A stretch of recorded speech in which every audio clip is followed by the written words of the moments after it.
사람은 누구나 균형을 잡으려고 하고 온전해지려고 하는 성향이 있습니다.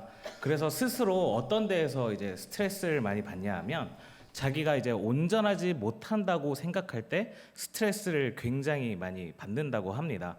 그래서 사람을 얼굴로 정확히 반으로 쪼개었을 때 대칭을 이루는 사람이 거의 없다라고 이야기를 합니다. 그래서 그 얼굴이 정확하게 대칭을 이루면 속칭 이야기하는 미남, 미인이라고 이야기를 합니다. 그래서 미인은요, 그림을 그리기도 굉장히 쉽다고 합니다. 한쪽만 정확하게 그리면 다른 한쪽은 찍어내듯이 그리면 되기 때문에 굉장히 쉽다고 이야기를 합니다. 그렇게 본다면 사실 못생긴 게 더 힘들다는 거죠.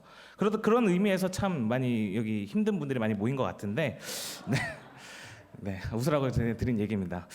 사실 이 오후 예배 시간이 예수님이 오셔서 설교도 아마 감당이 안 될 그런 시간인 것 같습니다. 특식 나왔고 다들 맛있게 드셨을 거고, 이렇게 또 설교하다 보면 아마 예수님 오셔도 조실 분들은 신실하게 주실 거고, 그래 힘든 시간이다 보니까 좀 웃으라고 그런 말씀 드렸습니다. 그런 저희 아내에게 있어서 인생 드라마를 꼽으라고 한다면 도깨비를 아마 꼽을 겁니다. 사실 저는 아내랑 같이 보다가 중도에 하차를 했는데요, 저희 아내는 이 드라마를 너무 좋아해서 제가 알기로는 한 3번 정도 본 걸로 알고 있습니다. 큰일이죠, 사모가 도깨비를 좋아하니까. 참 쉽지 않은 일인데요, 아무튼 이 도깨비에 나오는 배우가 공유라는 배우인데요, 얼마 전에 제가 문득 이렇게 거울을 보다가 아내한테 가서 이런 말을 한 적이 있습니다.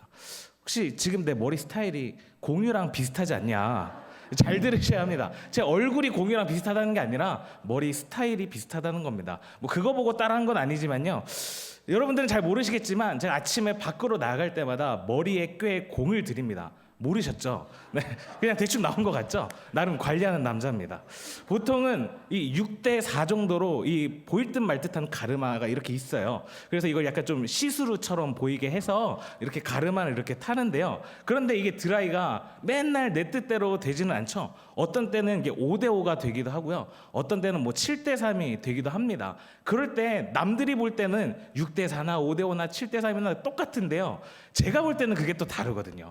제가 아버지를 닮다 보니까 옆에 M자 탈모가 시작이 되다 보니까 5대 하면 양옆이 좀 비어 보이는 거예요. 또 7대 3을 하게 되면 한쪽 머리가 무거워서 막 자꾸 처지니까 남들은 신경 쓰지 않아도 저 혼자서 막 계속 신경 쓰는 거죠. 막 머리를 쓸어 올렸다가 뭐 내리기도 하고 막 털어보기도 하고 하루 왼종일 신경 쓰는 겁니다. 여자분들도 마찬가지 아니겠습니까? 이렇게 화장을 하다 보면 가끔씩 눈썹이 짝짝이 될 때가 있잖아요. 그럼 솔직히 남자가 볼 때는 그게 그거거든요. 그런데 밖에 나가면 어떻게 해요? 종일 그냥 그 눈썹이 짝짝인 게 왜 다른 사람들이 다 나만 보는 것 같고 그런 생각을 한다는 거죠. 문제는 뭐죠? 사람들이 그렇게 여러분의 눈썹을 쳐다볼 만큼 한가지 않다라는 거죠.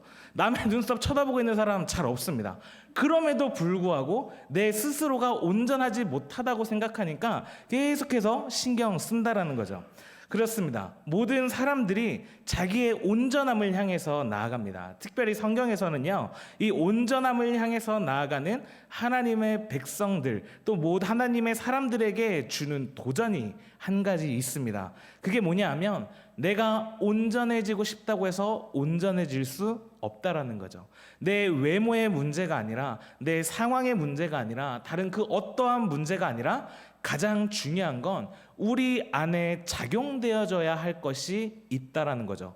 그게 어떤 거냐 하면 바로 용서라고 하는 단어입니다. 이 용서가 없는 사람들은요, 끊임없이 노폐물을 쌓아가는 것과 똑같습니다. 정서적으로요.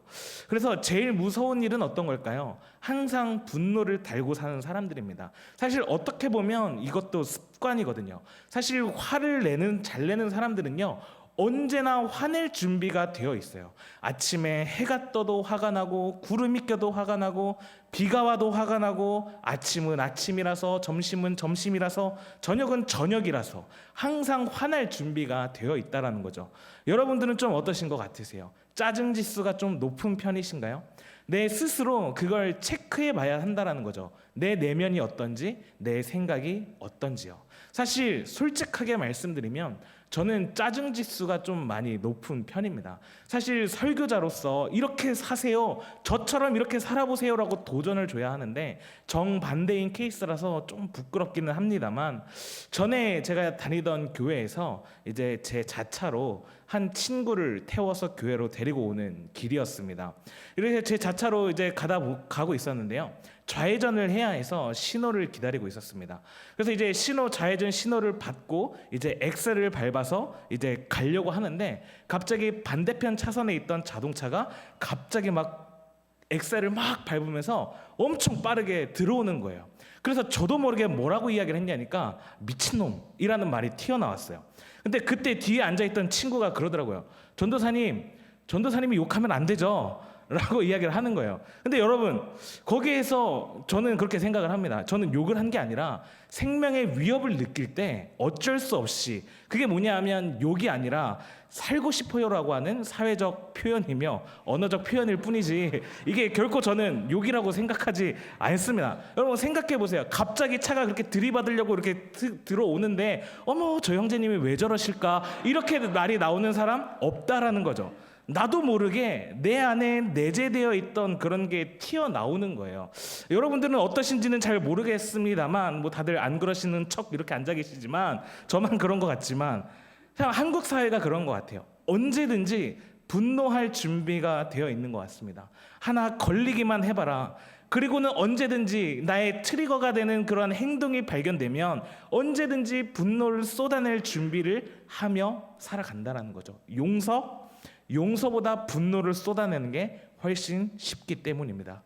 그렇기 때문에 용서는요, 사실 나의 힘으로는 불가능하다라는 거죠. 참 신기한 게 있습니다. 용서는요, 나에게 있는 에너지가 아니라는 거죠. 담임 목사님께서 말씀하셨던 말씀 중에 달빛 거룩이라는 말이 굉장히 인상에 깊었었습니다. 달이 스스로 빛을 내지 않고 태양의 빛을 받아 환히 빛나는 것처럼 우리가 우리의 주님을 바라봄으로써 용서가 시작된다는 거죠. 내가 어떠한 사랑을 받았는지를 인식하고 깨달으면서 우리는 용서라는 작용을 하게 된다는 거죠. 오늘 본문을 보니까요, 베드로의 질문으로 시작합니다. 21절의 말씀을 보니까 이렇게 나와 있습니다. 그때에 베드로가 나와 이르되 주여 형제가 내게 죄를 범하면 몇 번이나 용서하여 주리이까? 7번까지 하오리이까? 이 당시 유대교 랍비들은요 3번 정도면 용서의 충분한 횟수라고 생각했다고 합니다. 3번도 사실 엄청난 거죠. 따라서 랍비들은요 누군가가 다른 사람을 3번 용서했다? 그러면 그 사람은 온전한 사람이라고 생각했다고 합니다. 그런데 베드로는요 3번으로 충분하지 않았던 것 같습니다. 3번에 3번을 더하고 추가로 1번을 더해서 7번의 용서를 이야기를 합니다. 물론 이 7이라는 숫자가 완전수이기도 하고요. 그런데 더 놀라운 건 예수님의 말씀입니다. 22절에 보니까 이렇게 말씀하세요. 예수께서 이르시되 내게 이르노니 7번뿐 아니라 7번을 70번까지라도 할지니라. 7번에 7번에 70번, 숫자로 따지면 490번의 용서를 하라는 거죠. 사실 이거를 이렇게 문자적으로 해석하면 안 되고 한없이 용서하라는 그러한 이야기겠죠. 여러분, 먼저 7번까지 용서한다라는 건 무슨 뜻일까요? 7번까지 용서한다라는 건 용서의 숫자를 세고 있다는 겁니다. 이 말인즉슨 상대방의 죄를 잊지 않고 있다라는 뜻이에요. 저는 제 인생에 있어서 저희 아내가 로또라고 생각을 합니다. 왜냐하면 안 맞아요. 안 맞아서 이렇게 안 맞을 수가 없어요. 지금이 제가 방학이라 근데 반응이 조금 느리시네요. 네. 근데 제가 이제 방학이라 지금 이제 집에서 집안일을 하고 있지만 이제 아내가 이제 집안일을 할 때가 있어요. 그러면 이제 제가 나갔다 들어오면 아내가 이제 빨래를 했다고 합니다. 근데 놀라운 건 뭐냐면 옷이 건조기 안에 들어 있습니다. 여러분, 제가 생각했을 때 이건 빨래를 한 게 아니에요. 세탁기를 도와드렸다, 건조기를 도왔다 이렇게 이야기를 해야 하는 거죠. 빨래를 했다라는 건 세탁기를 돌리고 빨래 건조시키고 옷을 개서 옷장에 넣어야 빨래를 한 거 아니겠습니까? 그냥 세탁기 버튼만 누르고 건조기 버튼만 누른 건 사실 빨래를 했다고, 온전한 빨래를 했다고 볼 수가 없죠. 이러한 사상의 차이부터 뭐 이것뿐이겠습니까? 신혼 초에는요 진짜 말도 못했습니다. 도대체 양말이 왜 화장실에 있는지 막 모르겠고, 양말이 막 화장대에 있고, 뭐 뱀이 허물을 벗는 것도 아닌데 막 자꾸 막 여기 흔적을 막 남기고 다니는 거예요. 그런 거 볼 때마다 사실 저는 처음에 아무 말도 안 하고 넘어가는 성격은 아니에요. 마음속으로 세는 거죠. 한 번이다, 두 번째다, 세 번째인데, 다섯 번째야, 한 번 남았다, 일곱 번째 되는 순간 어떻게 되는 걸까요?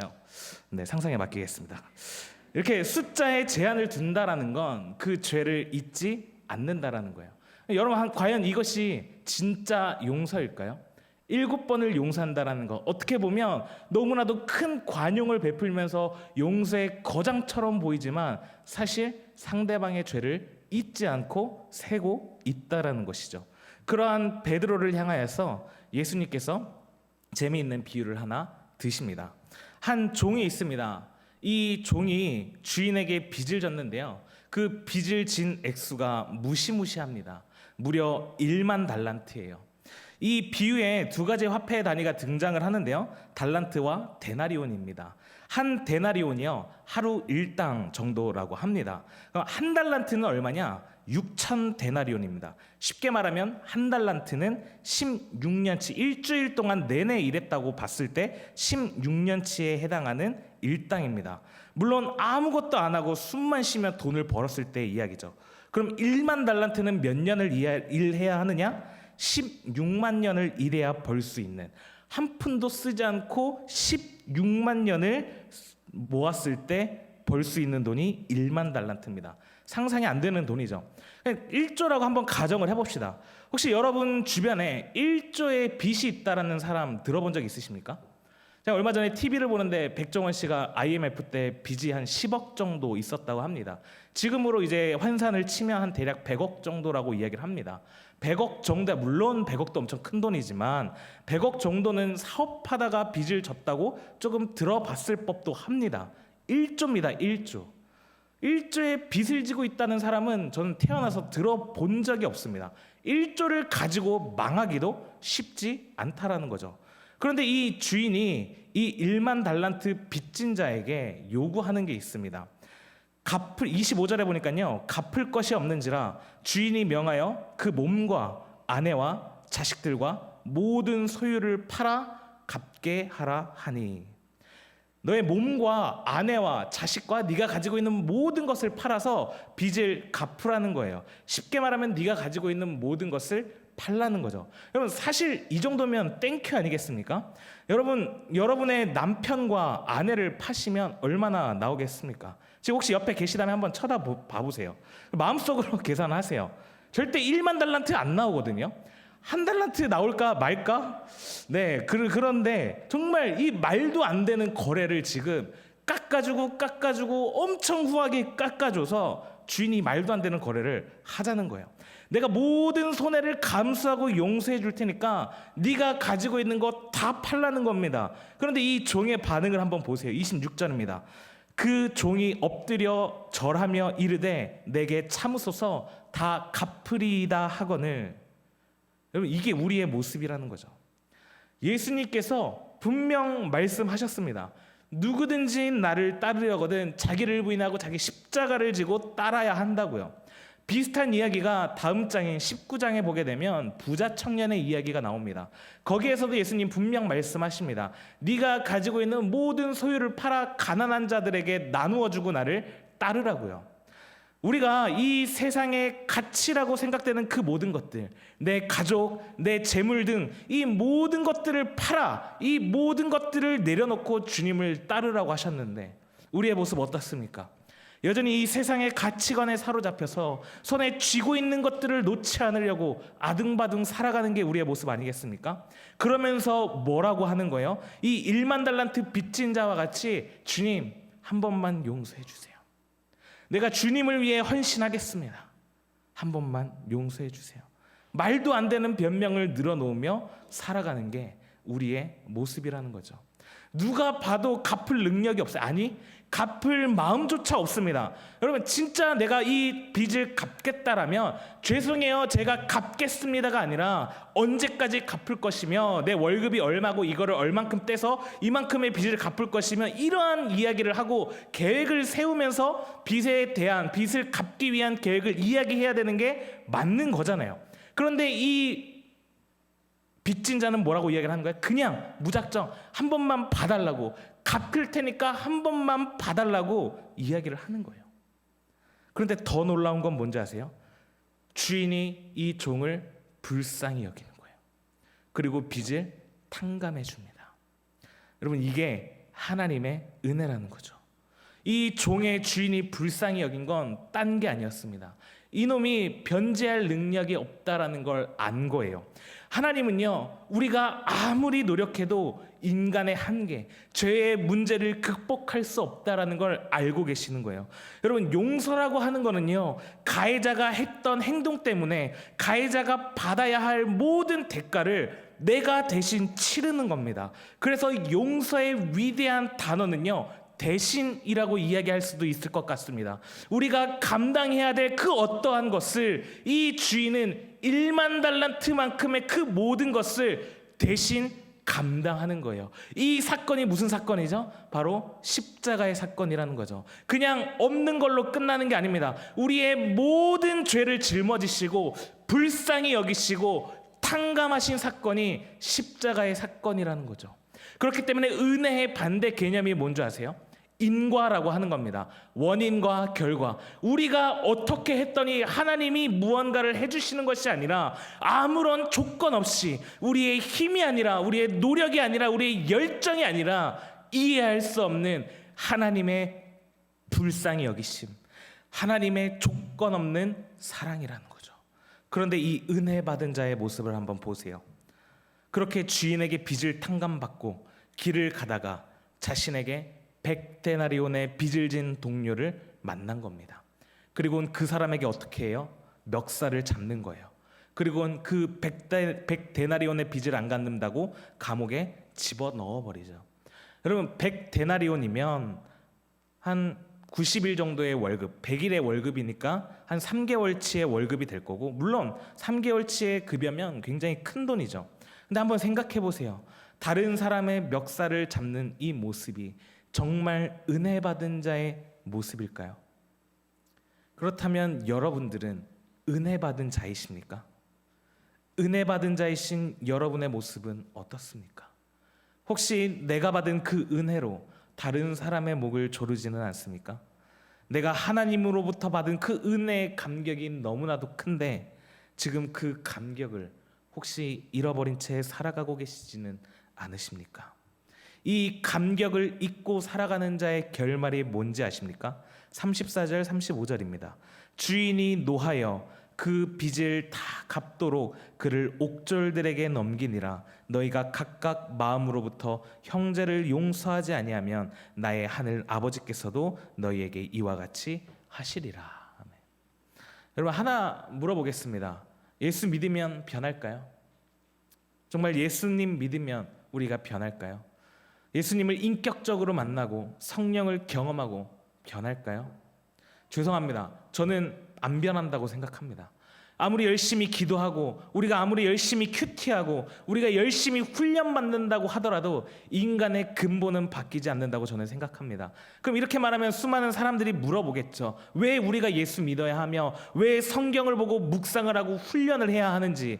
우리는요, 변하는 것이 아니라 우리의 모습은 그대로인데 하나님의 은혜가 우리를 덮어주는 겁니다. 우리의 본질은 결코 변하지 않습니다. 내 안에 있는 야망과 욕망과 욕정의 사이즈가 커지고 작아질 뿐이지 변하지 않아요. 어떤 때는 하나님께서 강력하게 역사하셔서 우리의 죄악된 모습들이 잠시 멈추어 있는 것처럼 보일 뿐이지 없어진 게 아니에요. 그게 육체라는 우리의 몸 안에 가둬져 있는 우리의 한계라는 거죠. 그게 나의 모습이라는 겁니다. 그런 우리를 예수님이 불쌍히 여기시고 사랑하시고 용서하셨어요. 이게 십자가의 사건이라는 거죠. 여러분, 예수님께서 십자가에 죽으실 때 놀라운 사실이 하나 있죠. 비참하게 죽었기 때문에 예수님의 십자가가 대단한 것처럼 이야기할 때가 많습니다. 지금 우리는 뭐 사순절이라는 기간을 지키지는 않지만 사순절이라는 기간이잖아요. 이러한 기간 때 특별히 조심해야 할 것이 있습니다. 주님의 십자가가 얼마나 날카로운지, 채찍이 얼마나 긴지, 그 채찍에 못들이 박혀 있어서 살점이 뜯어지고, 이러한 감성적인 이야기들을 우리는 조심해야 된다는 거죠. 마태, 마가, 누가, 요한복음, 사복음서를 보게 되면은요, 십자가에 대해서 굉장히 담백하게 기록하고 있습니다. 왜냐하면 예수님의 죽으심이 비참했기 때문이 아니에요. 예수님보다 훨씬 더 비참하게 죽은 사람들 많습니다. 예수님의 십자가의 참된 의미는요, 비참하게 죽었기 때문이 아니라 무엇을 향한, 누구를 위한 죽음이었느냐가 훨씬 더 본질적이라는 거죠. 예수님께서 마지막 십자가에 남겼던 7마디의 말 중에 한 말이 아버지여 이들의 죄를 용서해 주시옵소서, 사랑이었고 용서였습니다. 그래서 우리가 많이 듣잖아요. 사랑하세요, 용서하세요. 여러분, 이 말들 혹시 실천해 보셨습니까? 실천하면요, 두 가지의 형태로 나타납니다. 먼저 첫 번째는 종교 생활이 오래되다 보니까요, 이것들이 우리 안에 내재되어 있어서 교양 있는 그리스도인들의 특징은 용서하는 척을 기가 막히게 합니다. 아주 굉장합니다. 고도로 발달합니다. 굉장히 용서를 잘하는 것처럼 합니다. 그런데요, 두 번째 어떻게 될까요? 그렇게 잘하는 척하지만 결국 어떤 걸 발견해요? 내가 할 수 없다라는 걸 철저하게 느낍니다. 여러분, 우리를 부르신 하나님의 부르심이 뭘까요? 논리나 직분을 가지고 싸워 이기는 것이 아니라 불쌍히 여기고 사랑해야 되는 겁니다. 그럴 때마다 뭘 느껴요? 내 한계가 여실히 드러나는 겁니다. 밑바닥을 드러내는 거예요. 저 또한 그런 것 같습니다. 저는요, 저 좋아하는 사람한테 굉장히 잘합니다. 잘해주시면 저 굉장히 잘할 겁니다. 그런데 안 맞는 사람들이 있겠죠. 저도 누군가에게 안 맞을 수도 있고요. 그 누군가가 저를 보기 힘든 사람일 수 있습니다. 사실 이게 굉장히 어려운 거거든요. 자녀들을 키워보시면 다 아시지 않습니까? 정말 처음 태어났을 때 정말 눈에 넣어도 아프지 않을 것 같은 그런 아이들이었는데 좀만 지나면 어때요? 보고만 있어도 눈이 아프잖아요. 그렇게 저희 학교 사역을 하다 보면 그러한 아이들을 너무나도 많이 본다라는 거죠. 대체적으로 아이들 너무 귀여워요. 너무 귀엽고 잘 따르고 너무 잘합니다. 그런데요, 진짜 안 맞는 애들이 가끔씩 있어요. 진짜 사람을 진짜 너무 힘들게 할 때가 있습니다. 지치게 할 때가 있어요. 그런데요, 그걸 끝까지 사랑하는 게, 그들을 끝까지 용서하는 게 저의 부르심이라는 거죠. 제가 신학을 공부하고 조직 신학을 하고 성경 신학을 공부한 다음에 수많은 사역적인 경험을 하고 수많은 울부짖음과 기도를 쏟아낸다 할지라도 사랑하는 데 실패하고 용서하는 데 실패하고 품어내는 걸 실패한다면 아마 사역자로서 저는 끝날 것입니다. 십자가는요, 어떠한 사건이었죠? 눈앞에서 펼쳐지는 배신의 사건, 눈앞에서 펼쳐지고 있는 적개심과 분노 앞에서 주님 어떻게 반응하셨죠? 사랑으로, 용서로 반응하셨습니다. 바로 이것이 우리가 가야 될 종국적인 삶의 길이라는 거죠. 혹시 법륜 스님이라고 들어보셨습니까? 나름 유명한 스님이신데요. 이 법륜 스님이라는 분이 일산의 정발산 성당에서 강연을 하신 적이 있습니다. 성당은요, 좀 이렇게 불교 쪽과도 교류를 굉장히 자주 하다 보니까 이렇게 스님들을 초청해서 강연회도 열고 한다고 합니다. 그 법륜 스님의 강연이 끝나자마자 여러 명들이 손을 들고 질문을 하려고 하는데요. 그 중에 한 질문자가 여성분이었습니다. 그러면서 자기소개를 하는데요. 이분이 뭐라고 이야기를 하느냐? 자기가 목사 사모라는 거예요. 기가 막히죠. 사모가 스님한테 가서 질문하고 있는 겁니다. 이 더 기가 막힌 질문을 해요. 그 질문이 뭐냐면, 지혜롭고 자애로운 스님에게 여쭐 수 있도록 허락하신 하나님께 감사합니다 하면서 스님한테 질문하는 거예요. 자기 그러면서 이런 얘기를 하는 거예요. 자기 남편이 정말 어렵게 신학을 공부했고 이제 뭐 목회를 시작했는데 정말 그렇게 열심히 목회를 하는데 교회에서 막 핍박받고 내쫓겼다라는 거예요.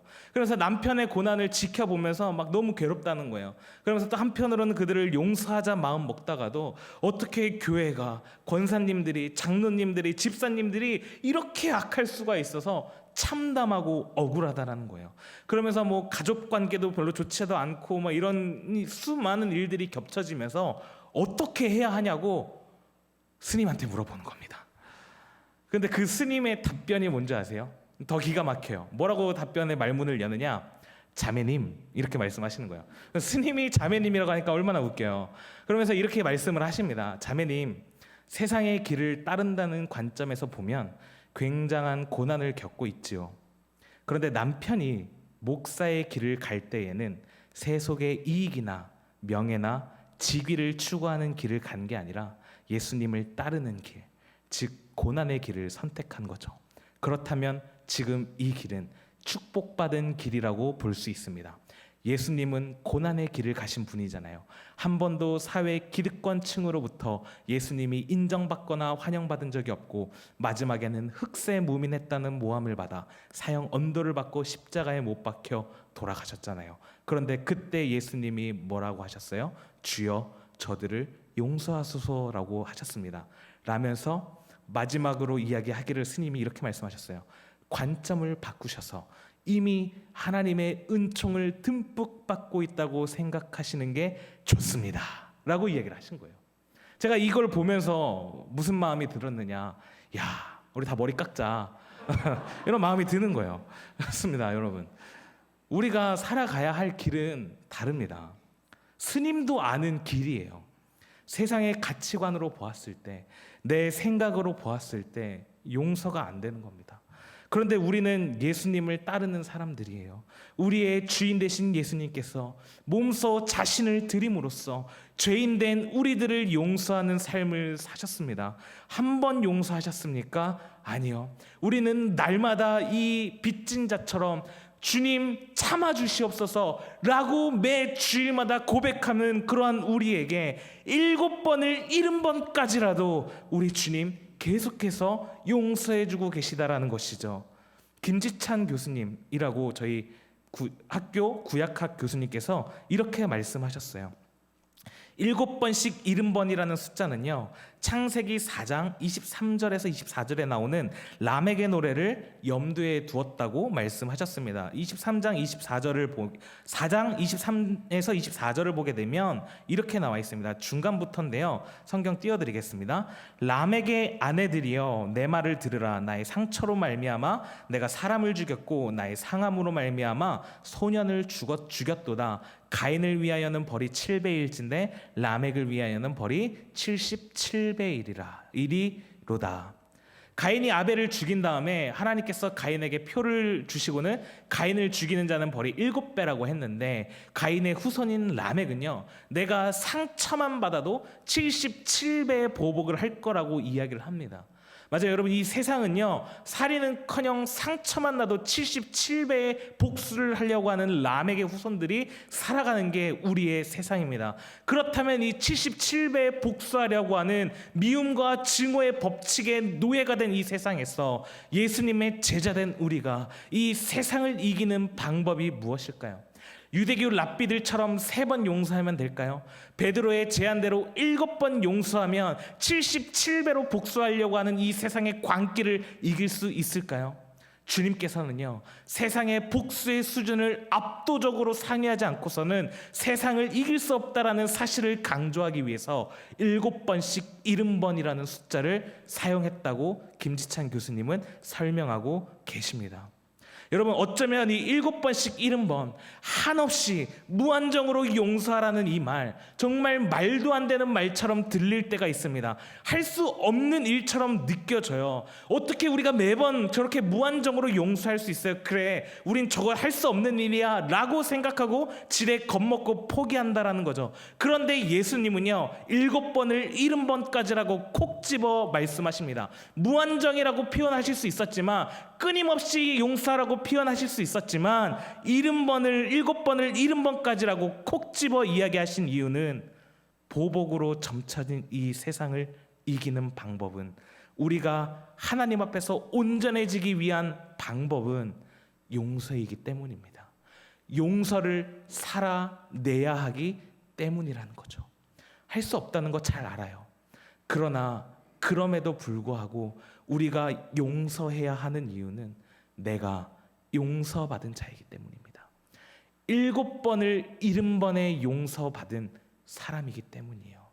매일매일의 내 삶의 편린을 가만히 펼쳐져 보면 정말 말도 안 되는 것들에 걸려 넘어지는, 정말 하나님 앞에서 하나님의 자녀라고 부름받기에 너무나도 부끄러운 나의 모습을 끊임없이 용서해 주시는 하나님의 그 용서를 오늘 이 시간 우리가 받고 있기 때문이라는 거죠. 내가 용서하는 것이 아닌 내가 받은 용서를 기억하는 것이죠. 우리가 살아가면서 놓치지 말아야 할 사실은 우리가 7번씩 70번의 용서를 받은 자들이라는 겁니다. 말씀을 맺겠습니다. 예수님께서 오늘 이 시간 우리에게 명령하십니다. 용서하라고. 우리는요, 예수님께 얽매인 그리스도의 종들 아니겠습니까? 우리의 대장이신 예수님의 명령에 순종하여 그 말씀을 실천하여 주님이 우리를 끊임없이 용서해 주고 계신 것처럼 그 용서를 기억하여 우리의 미움 대신, 우리의 분노 대신 그리스도의 사랑으로 용서하여 우리의 무너졌던 영혼들이, 우리의 신앙이 다시 한번 일어서는 그런 귀한 하나님의 역사가 여러분들 가운데 함께하길 간절히 소망합니다.